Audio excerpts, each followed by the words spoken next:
وهاجا ugu dambeyntiina bal haddaan eegno arrin aad iyo aad uga wada duwan arrimahaasi aynu ka soo hadalay waa waddanka Itoobiya oo lagu tiriyo wadamada ugu saboolsan ee caalamka laakiin dhaqaalihiisuna uu ka mid yahay wadamada xawliga xoog leh dhaqaalahooda uu ku kobcayo haddaba casuumad la yaab la xalay halka ka dhacday magaalada Addis Ababa caasimada ayaa ra'iisul wasaaraha waddankaasi dadkii ay u gaadhay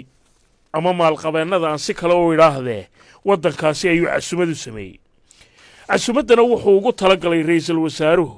iyadoo 200 qof lagu soo marti qaaday in markaasi ay noqoto mid lacagta ka soo baxda lagu qurxiyo oo lagu nadiifiyo magaalada Addis Ababa caasimada dadka haddaba la soo casuumay may wada ahayn maalqabeenno lacagtaan idiin sheegi doona iska bixin karaya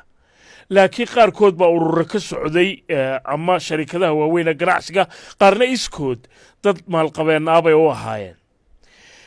cashada horta bal aan tilmaan yarida ka siiyay ra'iisul wasaaraha qabtay oo dabadeedna mid u gacan qaadayay markii dadku ay soo galeen hoolka la yaab kale ee waliba cashadaasi lagu sameeyay waxa haddaba ka sii la yaab badan meel ay dadkaasi u bukeen malaha inay arkaan oo qasrigii hore ee qadiimiga ahaa ee boqortooyada ee magaalada Addis Ababa ayaa lagu qabtay casuumadda dabadeedna casuumadda 3 galabnimo la sii bilaabay in kasto casho ay ahayd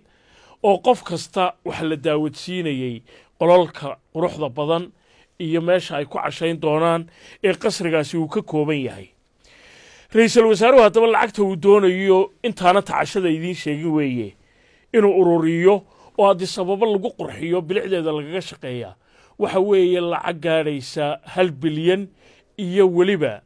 100 milyan oo dollar lacagta inta leeg baa wuxuu sheegay ra'iisul wasaare Abiy Ahmed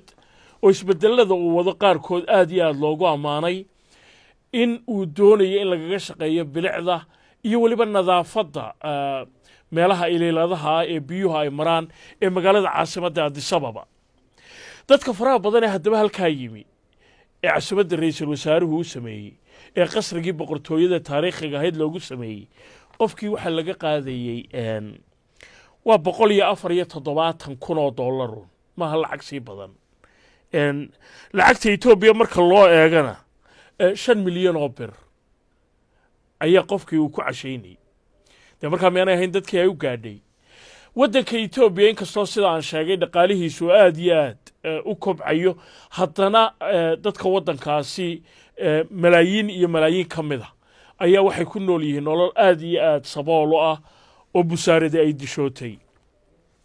waxa la sheegayaa dadka xirfadaha aan lahayn inay bishii ku shaqeeyaan waddanka Itoobiya ilaa $210 hadda waa bisha dhan halkan waxa lagu casheeyay 174,000 oo dollar qofkiiba weligeeda adduunyada waqtiga qof saacida ninna waayaha xidhawaati heestu lahayd waa intii ay u gaadhay laakiin baladu casuumad ra'iisul wasaare iyo guri boqortooyo lagu cunayo intaasi kama yaraanayso waana intii bixin karaysay